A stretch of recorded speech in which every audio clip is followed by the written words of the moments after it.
The stars were dying one by one, and Chancellor Zexathara could do nothing but watch. Her 4 eyes tracked the holographic display floating above the council table. Red dots marked the lost systems. Yellow showed those under attack. The few remaining. Blue dots seemed to shrink each time she looked at them. The Andromedan coalition, which had stood for 3,000 years, was being eaten alive. "Show me the Kepler sector again," she said to the technician. The display zoomed in, where 12 inhabited worlds had orbited their suns just 6 months. Ergo, there was now only empty space. Not even debris remained. The void swarm had consumed everything: planets, moons, asteroids, even the space stations. They left behind nothing but darkness. "The swarm moves faster than our models predicted," said Admiral Cretan, his tentacles writhing with stress. "They adapt to every weapon we use. Our plasma cannons work for one battle. Then they develop shields. Our quantum torpedoes destroy their ships for a week. Then they learn to absorb the energy." Around the circular table, representatives from all 12 coalition species sat in grim silence. The tall, crystal-skinned Vextar, the floating gas beings called the Whisper, the rock-like granite lords. Each species had contributed their greatest weapons and strategies to the fight. None had been enough. "We have one advantage," said Dr. Yelona, her voice barely a whisper through her translator. "The swarm learns from us, but it thinks like a machine. It expects logical responses to logical problems." "What are you suggesting?" asked Chancellor Zexathara. "We need something illogical, something the swarm cannot predict because it goes against all reasonable military doctrine." The chamber fell quiet except for the soft humming of life support systems.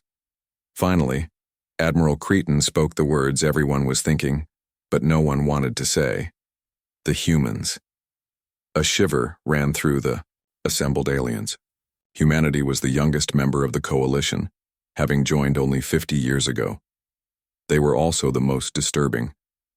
While other species had evolved beyond their violent origins, humans still carried their savage nature just beneath a thin layer of civilization. "They fight without honor," muttered Commander Slicks, his scales rippling with disgust. "They use weapons that cause unnecessary suffering. They target civilians. They never surrender, even when defeat is certain." "Exactly," said Dr. Yelona. "The swarm studies our tactics because we follow the laws of war. We try to minimize casualties. We avoid destroying valuable resources. We fight with honor. Humans do none of these things."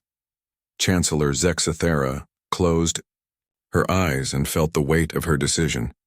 The coalition had spent centuries trying to teach humanity to be more civilized, more peaceful. Now they needed the humans to be exactly what they had always been: monsters. "Contact Earth," she said quietly. The communication took 3 days to establish. The human homeworld was far from the front lines, safely tucked away in what they called the Sol system. When the connection finally opened, the face that appeared on the screen made several alien counselors step backward in instinctive fear. Admiral Elena Vasquez looked exactly like what she was: a predator. Her dark eyes seemed to look right through the screen at each alien in turn. Her mouth held no warmth despite her smile. She listened to Chancellor Zexathara's desperate plea without changing expression. "So you want our help?" she said when the Chancellor finished. "After spending decades telling us we're too violent, too unpredictable, too dangerous to be trusted with real military commands." "Yes," said Chancellor Zexathara, swallowing her pride. "We offer humanity full membership in the Coalition Defense Council, access to our most advanced technologies, equal voting rights on all military decisions." Admiral Vasquez was quiet for a long moment. When she spoke again, her voice carried something that made the aliens uneasy. "We accept," she said, "but understand this: if you want us to fight your war, we fight it our way. No restrictions, no rules of engagement, no complaints about our methods. We understand the necessity of—" "No," Admiral Vasquez cut her off. "You don't understand anything. You've been playing games with this swarm, trying to fight them like civilized beings. We don't play games. When we fight to win. Period. We—" Transmission ended, leaving the council chamber in uncomfortable silence. Within hours, reports began arriving from human space. Entire fleets were mobilizing. Factory worlds that had been producing civilian goods switched to military production overnight. Most disturbing of all, the humans had begun evacuating certain border worlds for strategic purposes. Dr. Yelena watched the reports with growing unease. "They're moving too fast," she told her assistant. "It takes months to properly coordinate. A military response this large. How are they doing this so quickly?" Her assistant, a young Vextar named Kilrex, checked his datapad. According to these files, they already had plans in place. Detailed invasion strategies, fleet compositions, supply chains, everything. Plans for what? For invading coalition space. The words hung in the air like a toxic cloud. Dr. Yelena felt her blood chill. The humans hadn't just accepted their request for help, they had been waiting for it. Planning for it. "We need to inform the Chancellor," she said. But Chancellor Zexathara was already dealing with other disturbing news. The first human ships had arrived at the Coalition staging area near the Rigel system. Their vessels looked nothing like proper warships. They were ugly, brutal things covered in weapons that served no purpose except to cause maximum damage. Worse, the humans had brought ships the Coalition had never seen before. Black vessels that seemed to bend light around them. Where did these designs come from? She asked the human liaison officer, Captain Sarah Chen. Captain Chen's smile was almost as unsettling as Admiral Vasquez's had been. "We've been busy, learning, adapting. You might say we've been studying the enemy." "The swarm? How? They've never penetrated human space, haven't they?" The question sent ice through Chancellor Zexthera's veins. She was beginning to realize that asking for humanity's help might have been the worst mistake in Coalition history. That night, as she stood on the observation deck of her flagship, watching human vessels move through space with disturbing coordination, she wondered if they had just traded one form of extinction for another. The void swarm consumed everything in its path without malice or mercy. It was a force of nature, like a hurricane or a plague. But humans? Humans chose their cruelty. They planned it, they enjoyed it, and now they were coming to save the galaxy. Chancellor Zexathara watched a group of human fighters practice attack formations and felt a chill that had nothing to do with the cold of space. The pilots flew in patterns that would be suicidal for any sane species, but somehow they made it work through sheer aggressive instinct. Tomorrow, they would begin the counterattack against the Void Swarm. The Coalition's greatest scientists, philosophers, and military minds had failed to stop the machine consciousness that threatened all life in the galaxy. But perhaps monsters could succeed where civilization had failed. She just hoped there would be anything left to save when the humans were finished. The human fleet arrived like a plague of metal locusts. Admiral Cretan watched from the bridge of his flagship as transport after transport dropped out of hyperspace near the Coalition staging area. The humans hadn't just sent warships. They had brought entire mobile cities, factory ships that could build weapons while traveling through space, hospital ships that looked more like torture chambers, cargo vessels filled with things the Coalition was probably better off not knowing about. "How many ships are they bringing?" asked his tactical officer. "The scanners show 3,000 vessels and still counting," came the reply. "But sir, some of these readings don't make sense. Several ships appear to be generating mass signatures that exceed their visible size." Admiral Cretan's tentacles tightened around his command chair. Mass signatures that didn't match visual scans usually meant cloaked weapons or hidden cargo. Days. What were the humans hiding? His question was answered when Captain Marcus Chen arrived for the joint strategy meeting. The human officer looked ordinary enough. Medium height, dark hair, unremarkable features. But his eyes held the same cold calculation that all human military personnel seemed to share. "Admiral Cretan," Captain Chen said, offering what humans called a salute. "We're ready to begin operations immediately." "We haven't finished our tactical analysis yet," the Admiral replied. "The Void Swarm's latest attacks show new adaptation patterns that—" "Won't matter," Captain Chen interrupted. "We've already identified 17 critical weaknesses in the Swarm's behavior." "Impossible. Our best strategists have been studying them for 2 years." Captain Chen activated a holographic projector. The display showed detailed schematics of void swarm vessels, including internal structures that the Coalition had never been able to scan. "Where did you get this information?" Admiral Cretan demanded. "We captured a swarm scout ship 6 months ago." The words hit the bridge like a physical blow. "That's impossible. The swarm has never entered human space." Captain Chen's smile was sharp as a blade. "Who said it entered our space? We went hunting for it." The tactical officer's voice was barely a whisper. "You deliberately sought out and engaged a void swarm vessel?" 3 vessels, actually. The first 2 were learning experiences. The third one we brought home intact. Admiral Cretan felt his blood pressure spike. "You've been experimenting on swarm technology? That violates 17 different Coalition treaties."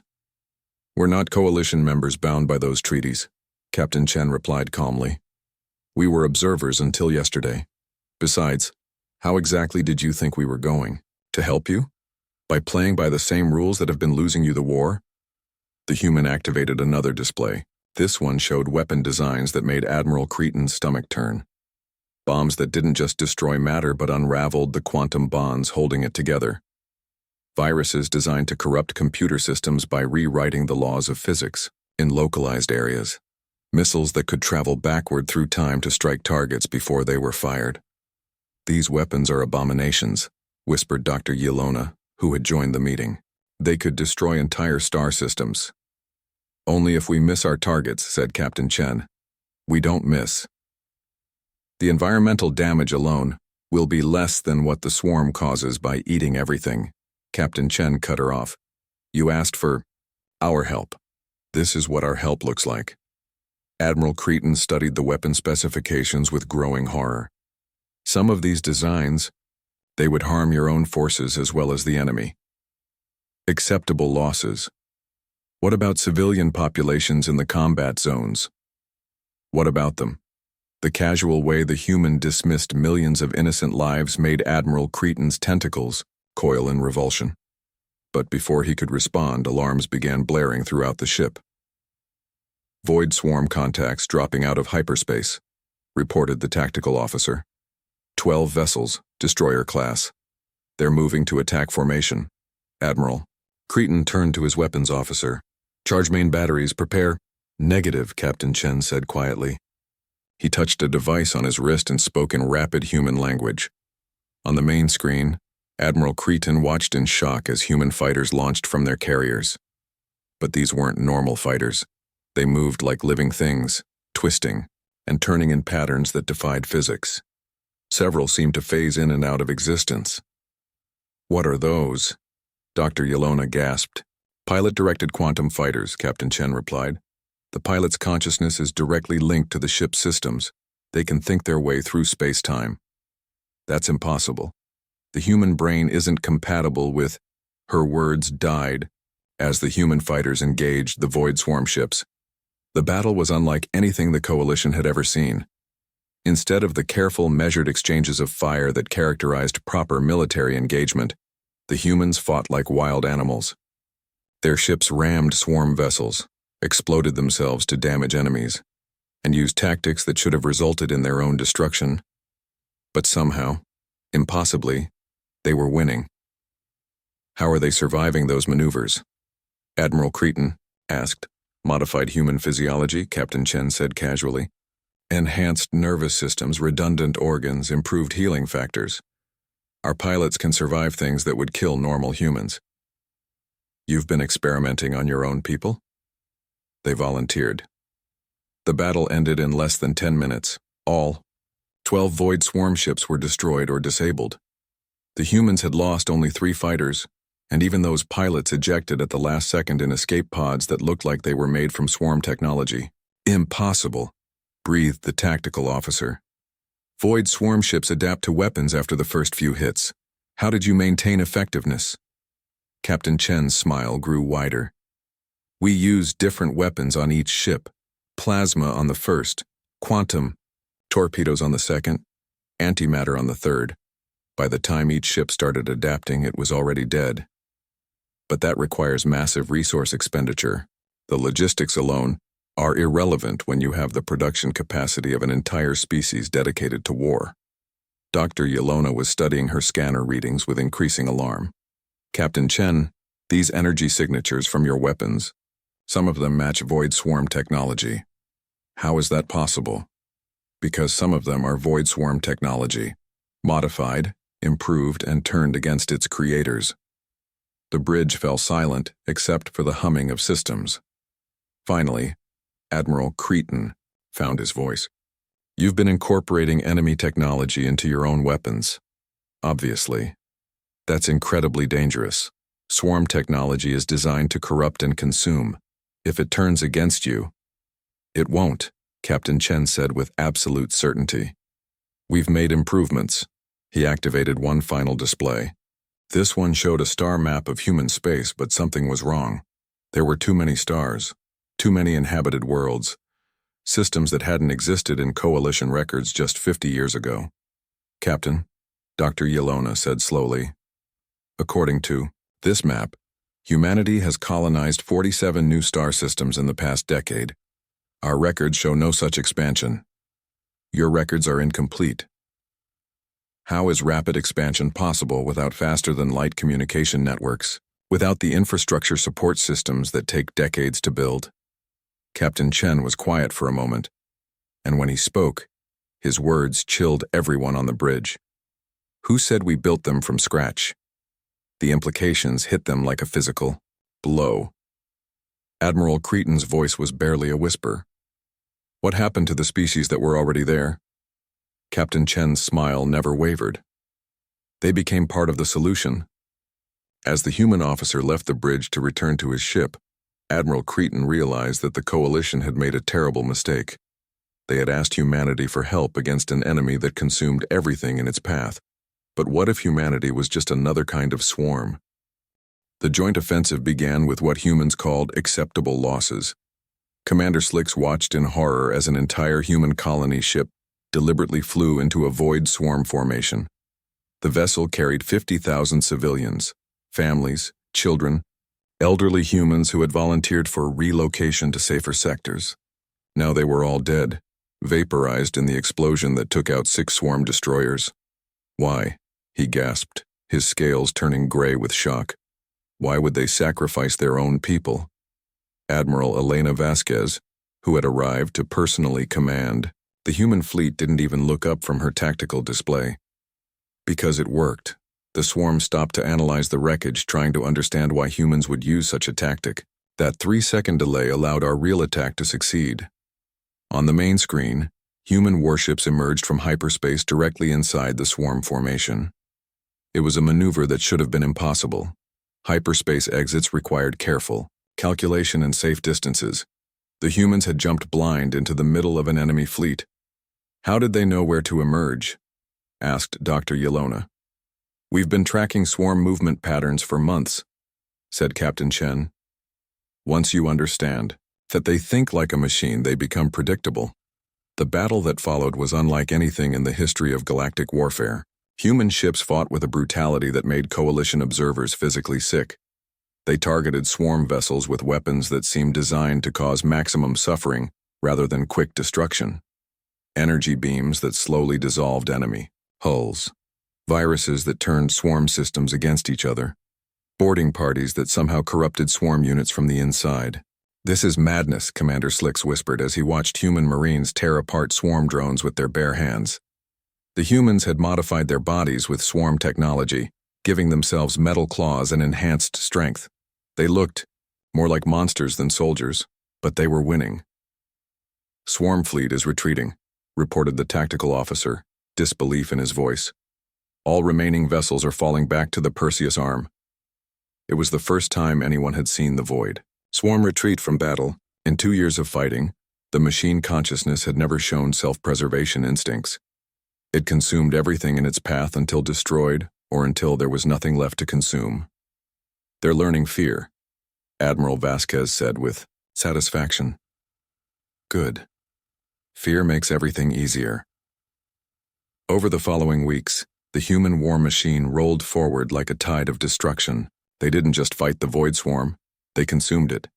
Captured swarm technology was immediately integrated into human weapons. Destroyed swarm ships were salvaged for materials. Even swarm data cores were harvested and studied. They're becoming like the enemy they're fighting, Dr. Yelona confided to Chancellor Zexathara during a private meeting. Look at these reports.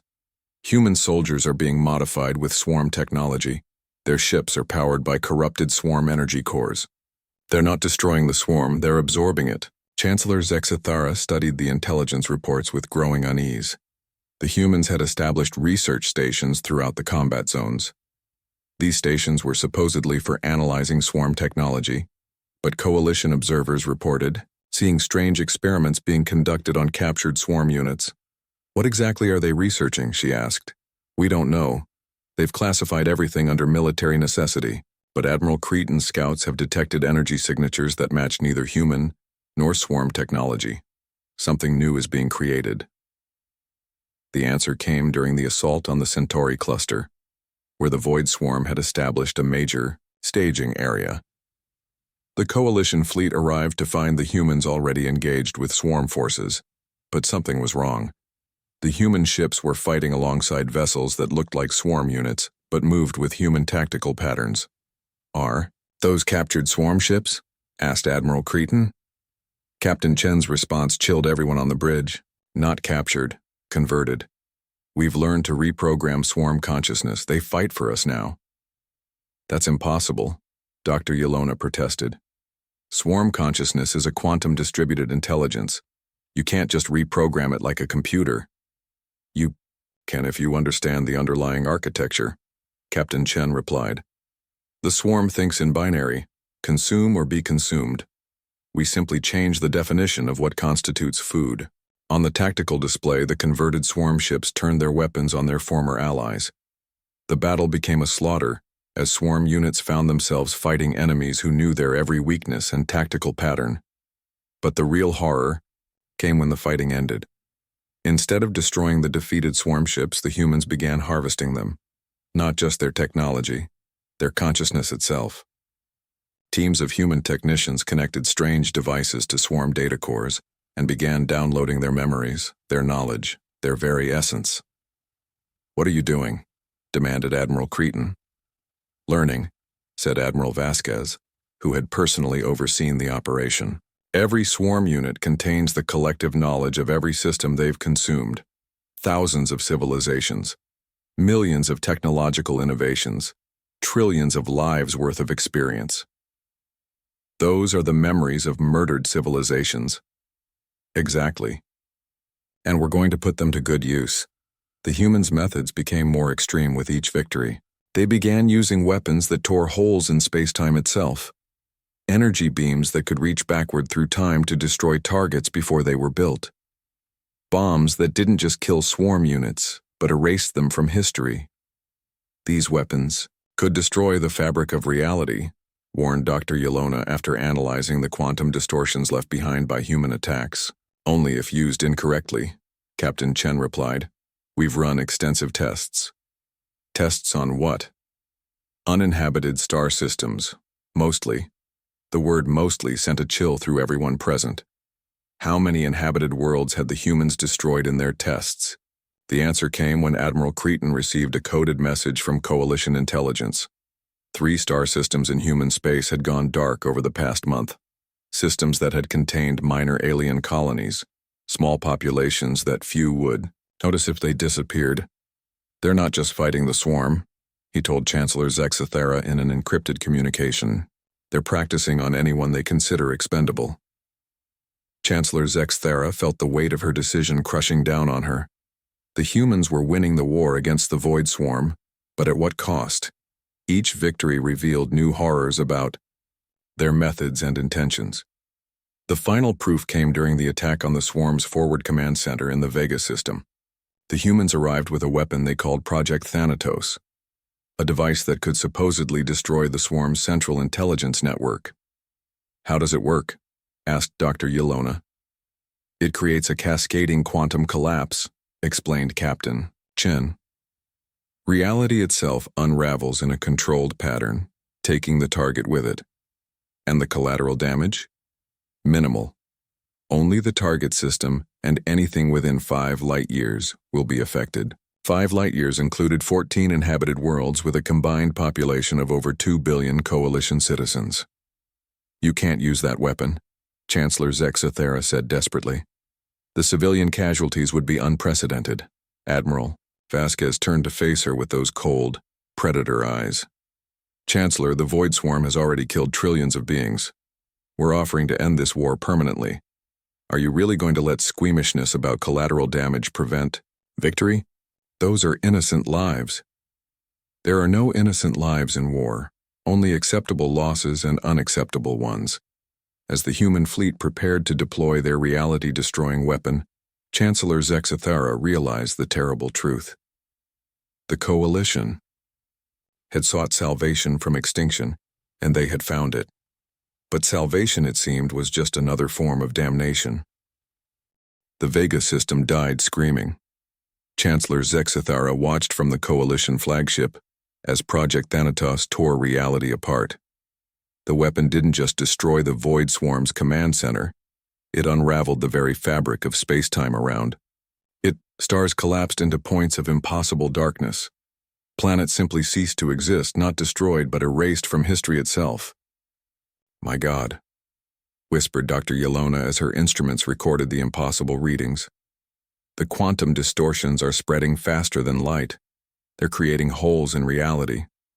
The swarm's central intelligence fought back desperately, launching thousands of ships in a final assault on the human fleet.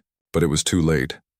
The reality weapon had already begun its work, and the swarm's distributed consciousness found itself being deleted from existence one node at a time. Admiral Vasquez watched the destruction with satisfaction. "Target the secondary command nodes," she ordered. "Don't let any part of the swarm intelligence escape."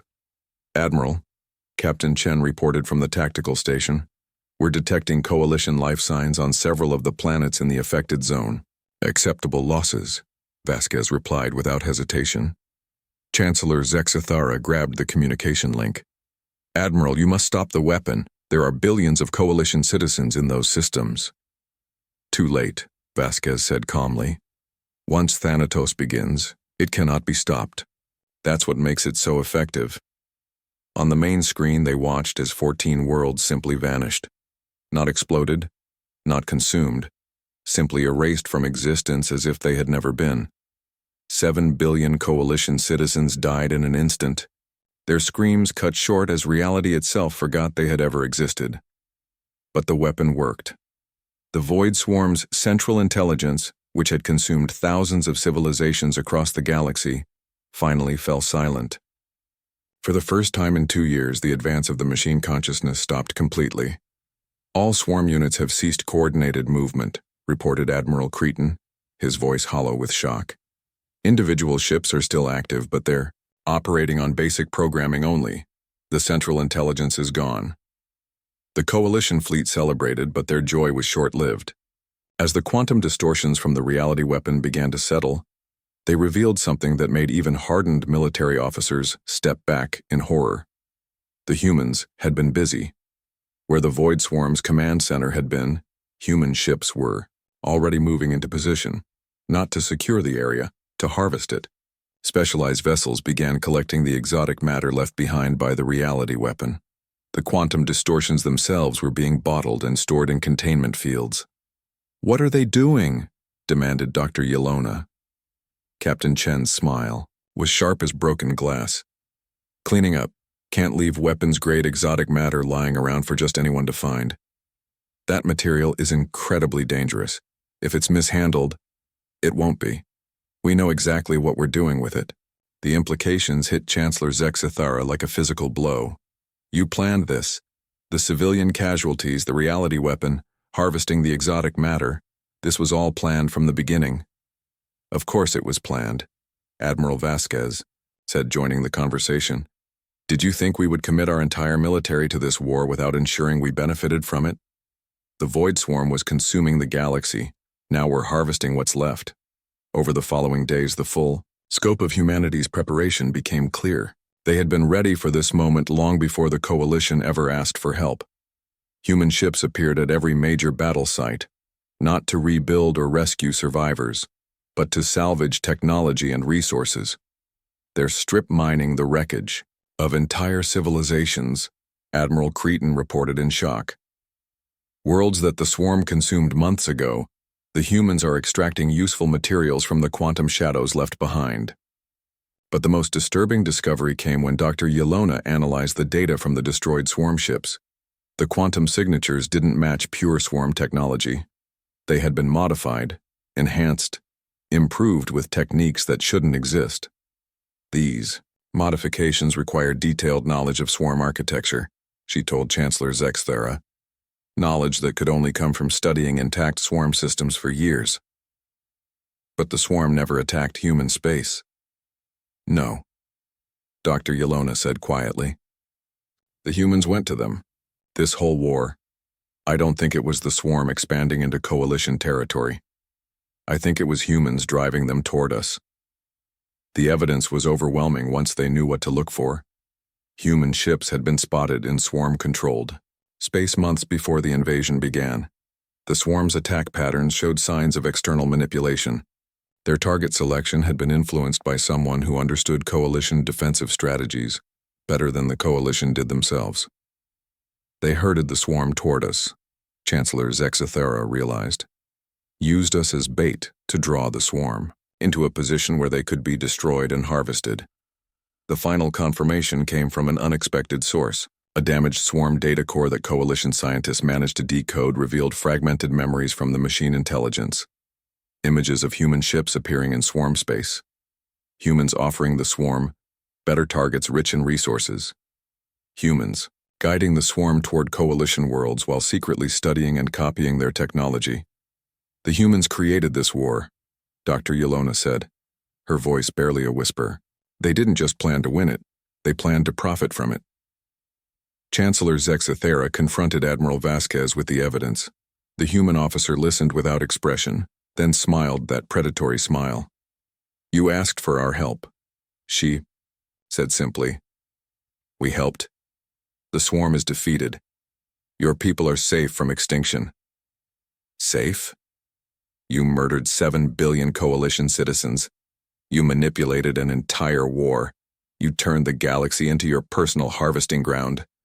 And you're still alive to complain about it. You're welcome. The casual dismissal of genocide made Chancellor Zexthera's blood boil. This was never about saving the galaxy. This was about conquest.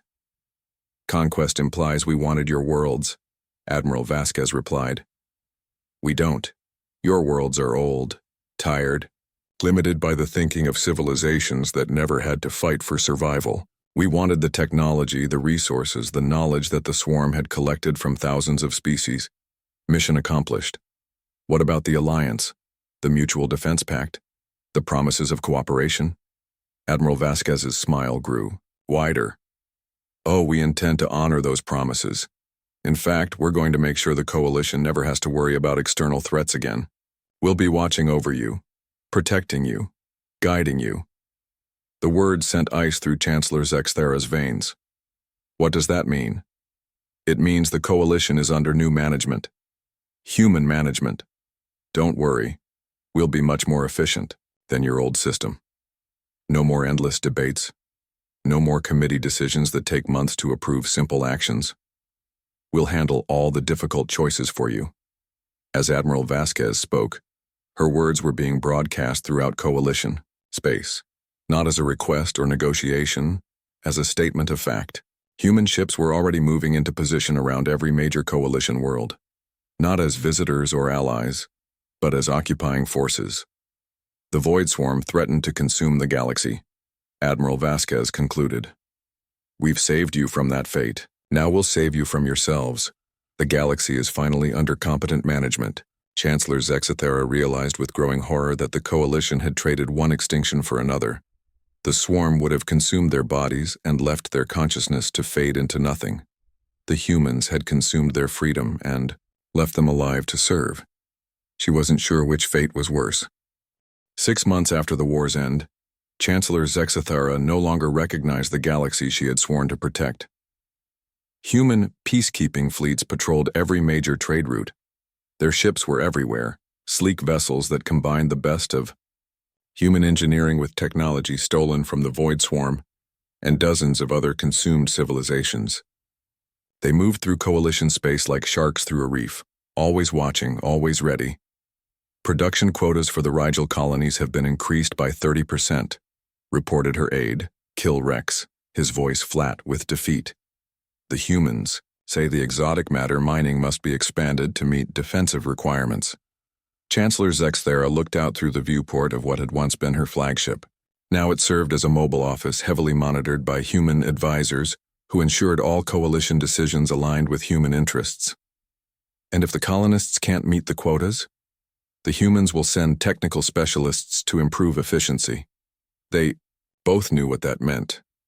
The technical specialists were human-designed biological modifications, neural implants that improved work speed and reduced the need for rest, physical enhancements that allowed workers to survive in hostile environments, without protective equipment, psychological conditioning that eliminated complaints and increased productivity. The Vextar colonies had been the first to receive such assistance. Within weeks, they were producing twice as much rare mineral ore as before. Their people worked 20-hour shifts without fatigue, their crystal-like skin now streaked with metallic veins that helped them process radiation. They claimed to be happy with the improvements. None of them remembered what happiness had felt like before. What about the resistance movements? Chancellor Zexithera asked quietly. Kilrex checked his datapad, but they both knew the answer already. The human monitoring systems could detect subversive thoughts before they became actions. Coalition citizens who showed signs of rebellion were taken for rehabilitation in human medical facilities. They returned weeks later as model citizens, eager to contribute to the new galactic order. 17 groups were identified this month, Kilrex reported. All have been successfully integrated into productive roles.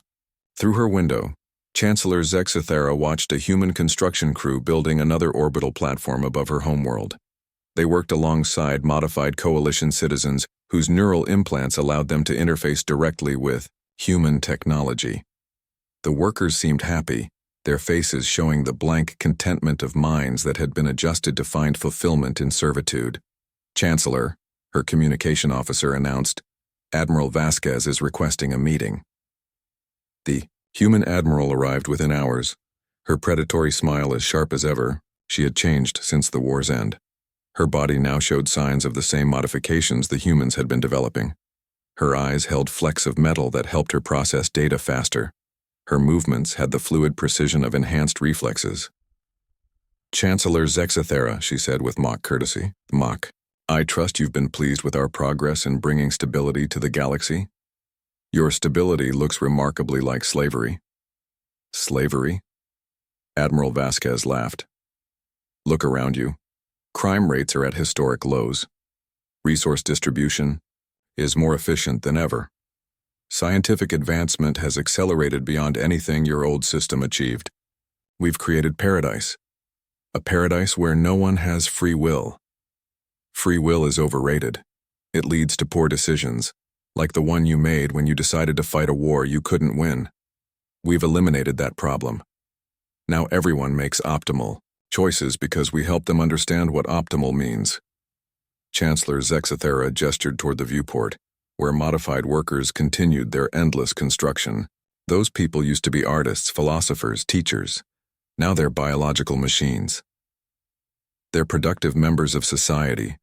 Isn't that better than being unemployed philosophers in a galaxy consumed by the Void Swarm? The argument was impossible to refute because it contained a grain of truth. The humans had saved the galaxy from extinction.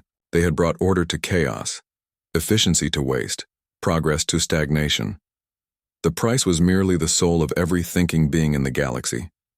What do you want from me, Admiral? Your cooperation with the next phase of galactic integration. We're establishing new colonies in the former swarm territories, worlds rich in exotic matter and quantum technologies. We need coalition citizens to help with the expansion. You mean you need more slaves? I mean we need volunteers. Citizens who understand the benefits of human guidance and want to help spread those benefits to new worlds. Chancellor Zexathara looked at the contract Admiral Vasquez offered her. It was written in the formal language of diplomatic agreements, but the meaning was clear. Any coalition citizen who volunteered for the colony program would receive enhancement packages that would make them more suitable for the harsh conditions of the new worlds. Enhancement packages that would erase their memories of life before human rule. And if I refuse to encourage this volunteer program? Admiral Vasquez's smile never wavered. Then we'll have to find other ways to fill the positions, perhaps through our rehabilitation centers. There are always plenty of malcontents who would benefit from a fresh start. The threat was clear. Cooperate or watch as more coalition citizens were dragged away for mental modification. Chancellor Zexathara signed the document with hands that shook with rage and helplessness. That night, alone in her quarters, she composed a message she would never send. A record of what had really happened during the war, of how humanity had manipulated the galaxy into destroying itself, of how salvation had become a chain around the neck of every free-thinking being. She hid the message in her personal files, knowing the human monitoring systems would find it eventually, but perhaps someday someone would understand the true cost of their salvation. As she finished writing, her door chimed. Kilrex entered, but something was wrong. His eyes held the metallic flecks of neural modification. His movements had the same fluid precision as the enhanced workers. Chancellor, he said with the bland happiness of the rehabilitated, I've been selected for the colony program. Isn't that wonderful? I'll be helping to build a better future for all of us. Chancellor Zexathara felt her heart break as she realized they had taken her aide, her friend, her last connection to the world that had existed before. Kilrex, do you remember what we used to talk about? The poetry you used to write? The dreams you had of exploring distant stars? He looked at her with polite confusion. I'm sorry, Chancellor, but I don't understand. Why would anyone want to write poetry when there's so much important work to be done? Admiral Vasquez has shown me how much more fulfilling it is to contribute to something greater than ourselves. After he left, Chancellor Zexathara sat in the darkness and wept for a galaxy that had died without knowing it was dying. The Void Swarm had been a clean death, quick consumption, and an end to suffering. The humans offered eternal life in service. Consciousness preserved but enslaved, freedom transformed into the illusion of purpose. Outside her window, the human construction continued. New platforms, new factories, new centers for processing the minds and bodies of coalition citizens into useful components of the human machine. In the distance, she could see the glow of human colony ships departing for the former swarm territories, carrying thousands of volunteers who would help spread human civilization to new worlds. Each ship was a seed of the new order, carrying the promise of efficiency, stability, and eternal servitude. The galaxy had been saved from the Void Swarm's hunger. Now it would feed humanity's appetite for control instead. As Chancellor Zexathara closed her eyes and tried to remember what freedom had felt like, she realized the bitter irony of their situation. The coalition had sought salvation from extinction and found it. They had never asked what form that salvation would take. The galaxy's final hope had indeed shattered under humanity's ruthless blow, but the hope had never been for victory against the swarm. It had been for the right to choose their own destiny, and that hope was gone forever.